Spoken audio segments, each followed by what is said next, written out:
isn't a negative syllable to be conceived, much less spoken, about Konnor Griffin. And believe it or not, that even applies to everybody who acquired and developed him to date. Good morning to you. Good Tuesday morning. I'm Dejan Kovacevic of DK Pittsburgh Sports. This is Daily Shot of Pirates. It comes your way bright and early every weekday. If you're into football and or hockey, I also offer daily shots of Steelers and Penguins in the same place that you found this. Griffin, the consensus number one prospect in the entire sport of baseball, was named Baseball America's Minor League Player of the Year.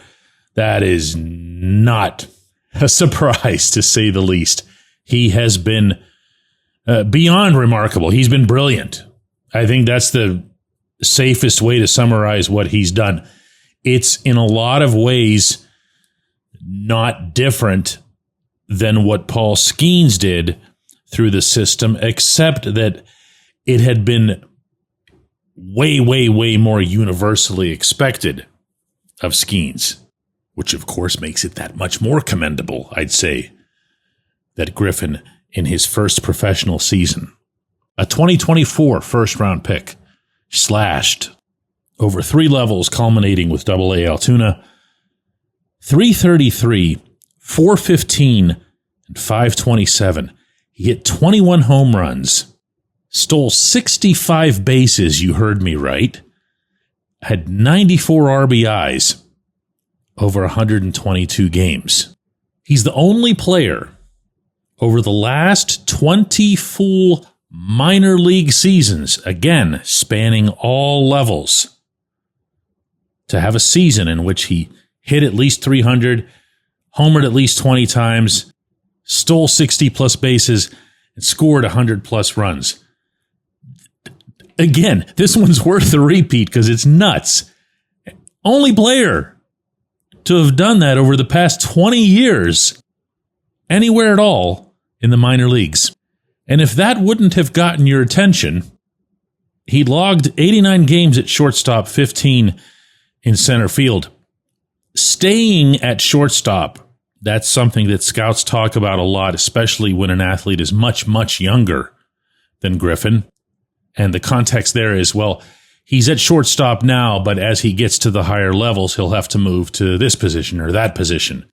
Not only is Griffin still at short, a premium position on your diamond, but he also was charged with just 7 errors in those 89 games at that position. And I'll remind people on a regular basis, anytime I'm talking about errors in the minor leagues, all baseball people will tell you that the fields in the minors are nowhere near the quality of those in the majors. So the ball is going to do some more unusual things the lower you go through anyone's system.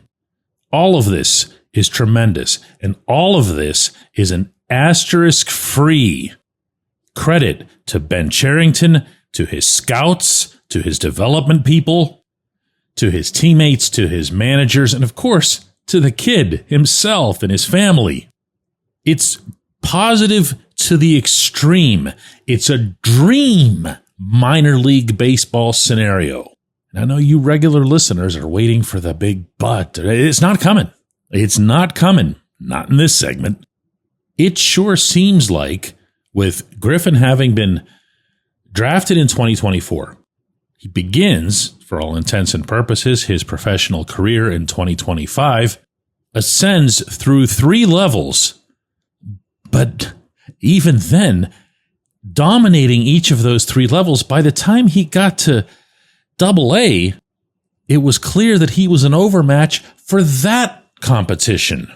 So here's the question that I have today, and I really hope that it's taken as seriously as the same question would have been related to Skeens just a couple of years ago. What realistically would be too soon or too late to have this extraordinary young man playing in Pittsburgh, where the only games that count in the system are being played? Could it happen? Should it happen as soon as, the start of the 2026 season. Does it matter that he's only 19 years old? Does it matter that he won't turn 20 until next April, which will have the Pirates season, of course, already underway? And if it does matter to you, why? Not to get into some grand comparison with other sports, but this isn't football. He doesn't put himself at physical risk by taking to the field against much more mature, larger men who could, break him into pieces or something. In hockey, the elite prospects are routinely started out in the NHL, and not all of them are 100% developed physically, certainly not compared to what they end up being once they get into, say, their 20s. So if I want to go over the top here, just for the purpose of this exercise and nothing else, and say Sidney Crosby arrived to Pittsburgh at age 18, and there never was a doubt he was going to play right away. And he did, and he was spectacular. Would you do that in football? No. Would you do it in hockey? Yes, and it happens. The handful of prospects right out of the draft every year. So what makes baseball special? Well, baseball has its own quirks on a ton of fronts. So that's another discussion for another day. Baseball thinks it's a lot more special than it actually is. But it has seen players in their teens make it to the majors. It has seen players who weren't even of the caliber of a Miguel Cabrera make it and succeed. Now, not everything has to be linear. The player doesn't just keep improving and improving and improving. There's going to be bumps. There's going to be pauses. There's going to be injuries. There's going to be other adversity. There's going to be things that knock the kid back, because unless you're Skeens, something's always going to go wrong for you in baseball. But let's say that it does. So what? So what? Look at this kid's makeup. Look at what he's done to date. And tell me why all the usual unwritten rules of baseball should apply to him. Like the one, and Cherington subscribes to this, by the way, this particular one, where evaluators, and specifically a GM, don't want to promote someone until they have seen some adversity and shown that they can overcome it. To which I always say, if you're a really great player, you should just go ahead and suck for a week or two and then go nuts and say, hey, everybody, look at me, I have overcome. Because if you want to apply all the various baseball rules to how you handle this, then you'd better look at how this kid's numbers fit in with everything else that we know about this sport. Hint, they don't. When we come back, J1Q. If you're looking for a great dining experience, look no further than North Shore Tavern. Located directly across Federal Street from PNC Park, next door to Mike's Beer Bar, North Shore Tavern is Pittsburgh's home for steak on a stone. Enjoy your steak finished on a hot lava stone in front of you, where you ensure each piece is cooked to exactly your liking. Or try their rotating selection of entrees, hot sandwiches, salads, and burgers, all while enjoying the ambiance dedicated to the great players and history of the Pittsburgh Pirates all around you. Come see why everyone's talking about North Shore Tavern and steak on a stone. It's Gun Storage Check Week.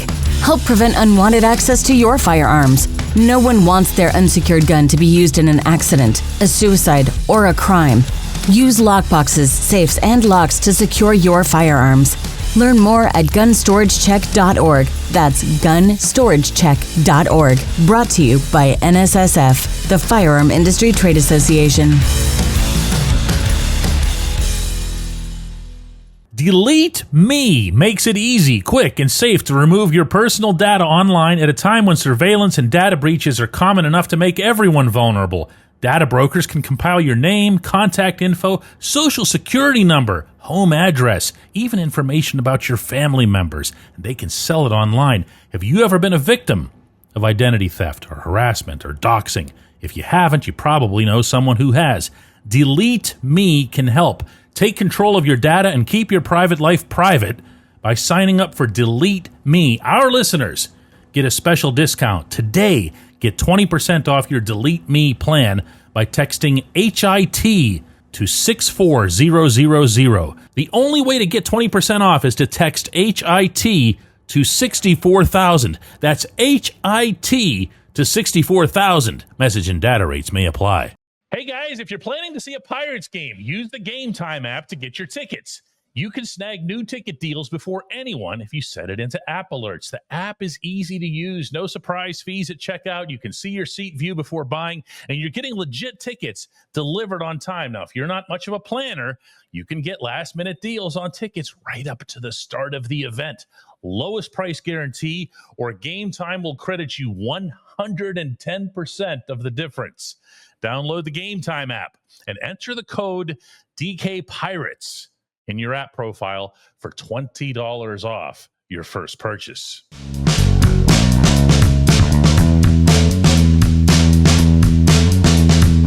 Today's J1Q was one of many that responded to yesterday's show, led by Ben Cherington, acknowledging over the weekend that Bob Nutting has not told him he'll be back for the 2026 season. He also hasn't told him the opposite. He just hasn't told him anything. And Rick shares this observation, saying it seems appropriate, DK, to reminisce that in Cherington's first calendar year on the job as general manager of the Pirates, he traded, deep breath here, Starling Marte, Josh Bell, Jamison Tyone, Jacob Stallings, Richard Rodriguez, Tyler Anderson, Clay Holmes, and Adam Frazier. 4. Deeper breath. Brennan Malone, Leo Verpagero, Will Crow, David Bednar, Hudson Head, Drake Fellows, Omar Cruz, Rowanzi Contreras, Miguel Yajure, Kanan Smith-Najigba, Michael Escato, Jack Sawinski, Tucupita Marcano, Mitchell Miliano, never even heard of that one, Hoy Park, Diego Castillo, Carter Binns, Joaquin Tejada, Bryce Wilson, Ricky DeVito, Zach Thompson, and Connor Scott. All that will likely be left after this season to show for all of this in the Pirates system are Kyle Nicholas, Andy Rodriguez, and Eddie Yean. Yean is going to be a minor league free agent this winter. So other than Richard Rodriguez, every player that Cherington traded away is still in the majors. Still. All these years later, a half a decade later. And of all those other names, this is me now, not Rick. Of everyone that came, Bednar was really the only player. Rick concludes by saying, it is hard to fail that badly and that frequently. I can't come up with anything more damning to say than what you just did, Rick. And I find myself occasionally surprised that amid a real and excellent success story like the one I just covered in the opening segment, a true and legit, wherever it is that they go on to be employed, feather in everyone's cap who was involved in the Konnor Griffin story to date. For every time that comes up, for every time somebody mentions starting pitching and having the handful of legitimately promising starting pitchers that are here, that they completely lose the forest for the trees, which is that Cherington was brought to Pittsburgh to do this, what you're describing first and foremost. He was tasked with taking what Bob Nutting and everybody correctly felt were some pretty nice assets. Not extraordinary, but Bell was coming off the best season of his career with a zillion home runs. Marte was still a player, very much a player. Frazier was contending for the batting title. And it was all just thrown into the trash.